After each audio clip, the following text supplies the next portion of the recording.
Hello. आज की video current affair की वीडियो है। 23 जून के करंट अफेयर की। पिछले 2 दिन करंट अफेयर नहीं आ पाई थी किसी कारणवश, तो उनके क्वेश्चंस भी इसके अंदर है। वैसे कुछ इतनी खास खबर थी नहीं पहले। तो स्टार्ट करते हैं आज की करंट अफेयर। आज के क्वेश्चन कुछ अच्छे भी हैं और स्टार्ट करते हैं। स्टार्ट करने से पहले मैं आपको बता दूं, मैं रेगुलर मोहल्ला क्लिनिक की वेबसाइट पे बना हुआ हूँ। जैसे भी कोई भी अपडेट, मुझे छोटी से छोटी बड़ी से बड़ी अपडेट पता लगेगी, मैं सबसे पहले आपको इन्फॉर्म कर दूंगा। इसके अलावा मैंने एक बात बताई भी होगी पहले भी, कि जो दिल्ली के अंदर मोहल्ला क्लिनिक का कंसेप्ट देने वाले सत्येंद्र जैन थे, उन्होंने बयान के अंदर खुद कह दिया कि वो अपनी याददाश्त भूल चुके। तो अब तो मुझे गड़बड़ सी लग रही है, लेकिन जो भी होगा मैं आपको बता दूंगा।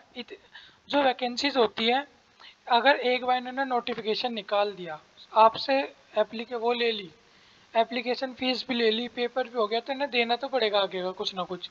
थोड़ा लेट कर सकते हैं, तो देखते हैं कितना लेट करते हैं। एकदम से वो नहीं कर सकते कि बिल्कुल भूल जाए।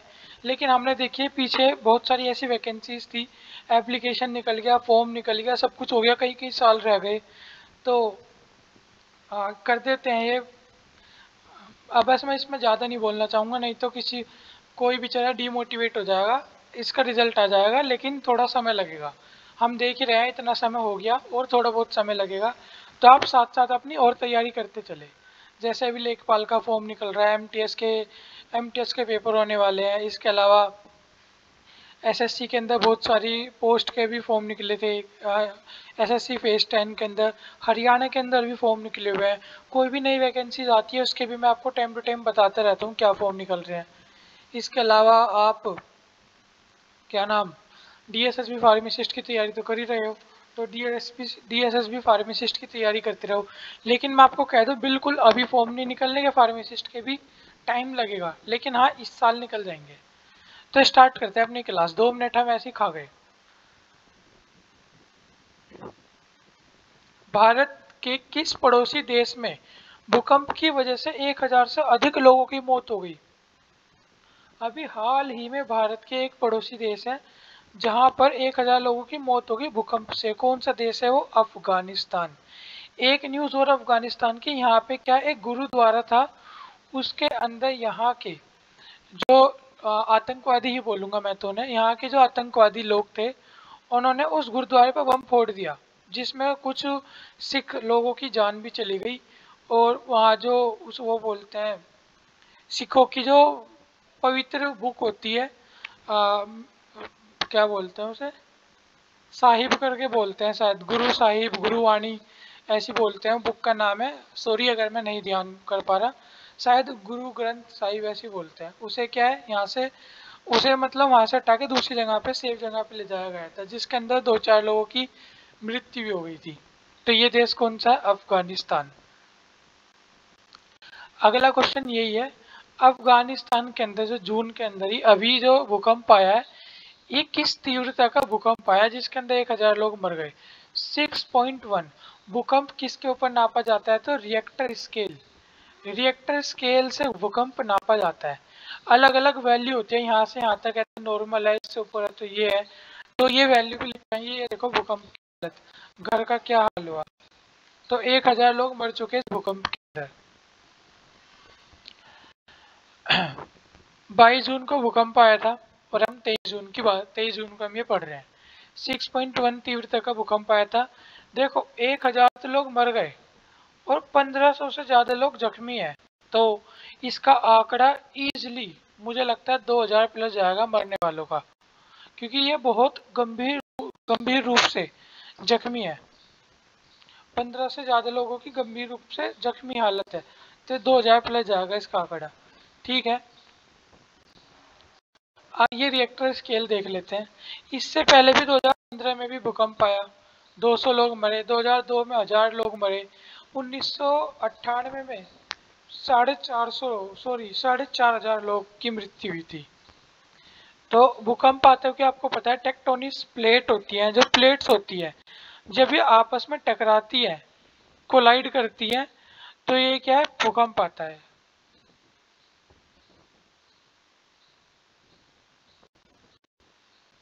ये आपस में टकराती है तो भूकंप आता है, यही भूकंप होता है। और इन्हीं के टकराने की वजह से क्या है, हिमालय वगैरह पहाड़ भी बनते हैं। जैसे एक तो प्लेट ये रही, एक प्लेट रही, जब ये नजदीक आएंगी तो ये बिल्कुल इस पर से टक्कर मारेगी, और जैसे टक्कर मारेगी यहाँ से उभार निकल के आ जाएंगे। इन उभारों को क्या बोलते हैं, पहाड़ बोलते हैं। तो जिसे समझ आ गया अच्छी बात है, इसे नहीं समझ आया हो मैं कभी डायग्राम ला के आपको दिखा दूंगा। तो एक बार रिएक्टर स्केल से देख लो आप, जो 0 से 1.9 होता है ये रिएक्टर सिस्मोग्राफ या रिएक्टर स्केल, इससे ही पता लगता है। रिएक्टर स्केल से नापते हैं, सिस्मोग्राफ वो इंस्ट्रूमेंट होता है। 2.9 तक का हल्का भूकंप माना जाता है। कैटेगरीज आप देख सकते हैं सब। तो जो 9 या उससे अधिक होता है वो तो तबाही वाला होता है, बिल्कुल ही परले आ जाता है। जब अफगानिस्तान की अगर बात करें, अफगानिस्तान की राजधानी क्या है, काबुल। यहाँ के तालिबानी लीडर क्या है, हिबतुल्लाह अखुंदजादा। और यहाँ के पीएम क्या है, हसन अकुंद। लेकिन इन्हें एक बात और हमें कहनी पड़ेगी, अगर पेपर में क्वेश्चन आ जाए कि तालिबान का प्रधानमंत्री को क्या संसार से वो मान्यता मिली हुई है, तो ना तो इन्हें कोई लीडर मानता, ना इन्हें कोई पीएम मानता। सब कोई भी देश इन्हें पीएम नहीं मानता, क्योंकि ये क्या है, बंदूक के जरिए यहाँ की सत्ता पे बैठे हैं, इसलिए इन्हें कोई पीएम वगैरह नहीं माना जाता है। अब इस टाइम ये माना जाता है कि अफगानिस्तान में किसी भी चीज़ की सरकार नहीं है। अभी आपको बताया तो राष्ट्रपति चुनाव की बहुत गहमा गहमी चल रही है, मैंने आपको बताया भी था इससे पहले वीडियोस के अंदर भी। तो जो राष्ट्रपति चुनाव है इसके अंदर एनडीए, एनडीए कौन सी पार्टी है, बीजेपी की। बीजेपी के उसे बोलते हैं, बीजेपी को ही एनडीए बोलते हैं, ये मान लो आप। एनडीए का मतलब होता है नेशनल डेमोक्रेटिक अलायंस। इसके अंदर बीजेपी और इसकी समर्थक पार्टीज आती हैं बहुत सारी। तो बीजेपी और इसकी समर्थक पार्टियों ने अपना कौन सा उम्मीदवार उतारा है, ये कौन है, द्रौपदी मुर्मू, राष्ट्रपति चुनाव के लिए। ये कौन है, एसटी मतलब आदिवासी, आदिवासी समुदाय से आने वाली महिला है। ये पहले टीचिंग भी कर चुकी है, मतलब टीचर थी ये। इसके अलावा इन्होंने बहुत सारे विधायक और विधानसभा वगैरह के चुनाव भी लड़े हैं। और इन्हें कहा, ये है वो आदिवासी आदिवासी आदिवासी वर्ग से ये ताल्लुक रखती है, और उड़ीसा की है ये। इन्हें राष्ट्रपति पद का उम्मीदवार के लिए बीजेपी ने अपनी तरफ से उतारा है। नाम क्या है इनका, द्रौपदी मुर्मू। अगर वो चुनाव जीत गई तो देश की पहली आदिवासी महिला होंगी जो राष्ट्रपति बनेंगी। इनकी उम्र वगैरह देख लेते हैं, 64 वर्ष की है, उड़ीसा में जन्म हुआ। और बस हमें इनकी, अगर ये जीत गई तभी तो इनकी डिटेल पढ़नी है, तो जब ये राष्ट्रपति बन जाएंगे उसके बाद पढ़ेंगे। अभी इतनी ज़्यादा डिटेल नहीं, बस हमें पता होना चाहिए उड़ीसा की है और आदिवासी समुदाय से आती है। अभी हमारे लिए इतना ही ज़रूरी है, हमें देखना होता है हमें क्या चीज़ पढ़नी है क्या चीज़ नहीं पढ़नी है। सब सोच के और देख के पढ़ना चाहिए।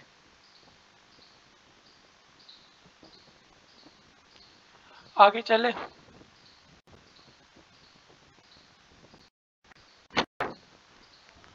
और हाँ, 2015 में राज्यपाल भी बनी थी झारखंड की, ये भी इम्पोर्टेंट चीज़ है। नेक्स्ट क्वेश्चन पे चलते हैं। राष्ट्रपति चुनाव के लिए देखो, एनडीए ने तो किसे उतार दिया, द्रौपदी मुर्मू को। जो यूपीए है, यूपीए मतलब कांग्रेस, इन्होंने भी किसे उतारा है, इन्होंने अपनी तरफ से उतारा है यशवंत सिन्हा को।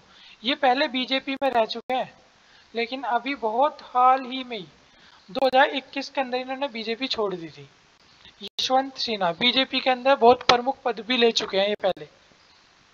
तो 84 वर्षीय ये व्यक्ति है। और ये मतलब भारतीय प्रशासनिक सेवा में अधिकारी भी रह चुके हैं। इसके अलावा ये क्या है, पूर्व प्रधानमंत्री चंद्रशेखर से भी जुड़े हैं, राज्यसभा का चुनाव भी लड़ा है।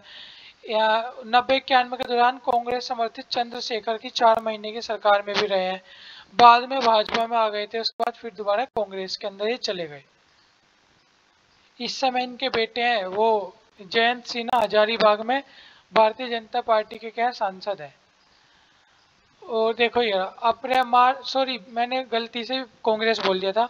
मार्च 2021 में ममता बनर्जी की अगुवाई वाली तृणमूल कांग्रेस के अंदर शामिल हुए। तृणमूल मतलब ममता दीदी वाली। इजराइल की सरकार ने संसद मतलब नेसेट, ये के साइलेंट बोलते थे, क्नेसेट बोल देता है कोई, नेसेट बोल देता है, इसे भंग करके दोबारा चुनाव करने का ऐलान कर दिया है। अभी क्या इजराइल के नए पीएम बनने वाले थे यायावर लेपिड, लेकिन इनसे पहले जो ये थे, इनका नाम क्या था, नफ्ताली बेनेट, यहाँ नहीं लिखा, एकदम से याद आ गया शकल देख के, इनका नाम क्या था, नफ्ताली बेनेट। ये इनकी गठबंधन की सरकार थी। नफ्ताली बेनेट आधे टाइम के लिए राष्ट्रपति बने, प्रधानमंत्री, सॉरी प्रधानमंत्री की राष्ट्रपति, एक सेकंड रुक जाओ, पीएम। आधे समय के लिए नफ्ताली बेनेट बने, बाद में इन्हें बनना था यायावर लेपिड को, लेकिन इन्होंने कितना तगड़ा गेम खेला, पहले खुद प्रधानमंत्री बन गए। जब इनका कार्यकाल पूरा हुआ, अब इनकी बारी आई थी, तो इन्होंने सीधा क्या किया कि भाई मैं तो अपना समर्थन खींच रहा हूँ सरकार से और दोबारा चुनाव करवाएंगे हम तो इसे तो सीधी सी यही कहेंगे, बहुत हरामीपना दिखाया। पहले खुद बन गए, फिर आधे हिस्से में आके फिर छोड़ दिया।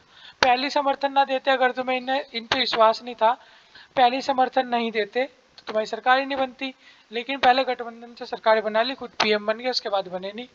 तो ठीक है, यहाँ पे क्या है, कभी भी 5 साल का टेन्योर मुश्किल ही करती है सरकार, और कई बार चुनाव हो चुके 5 साल के अंदर।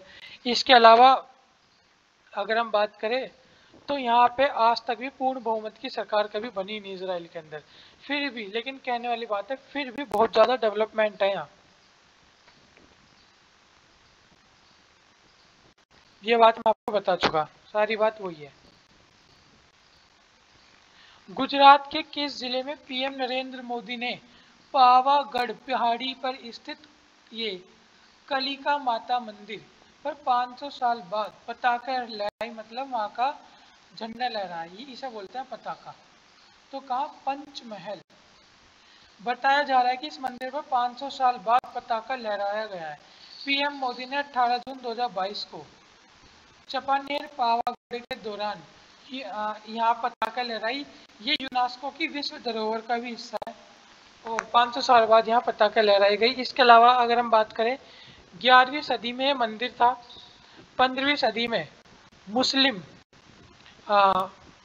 जो या इस्लाम मुस्लिम जो आक्रांताएं आए थे, उन्होंने इसे तोड़ ताड़ के क्या बना दी थी, मस्जिद बना दी थी, और उसके बाद दोबारा ये क्या है, मंदिर के रूप में बना दिया गया है।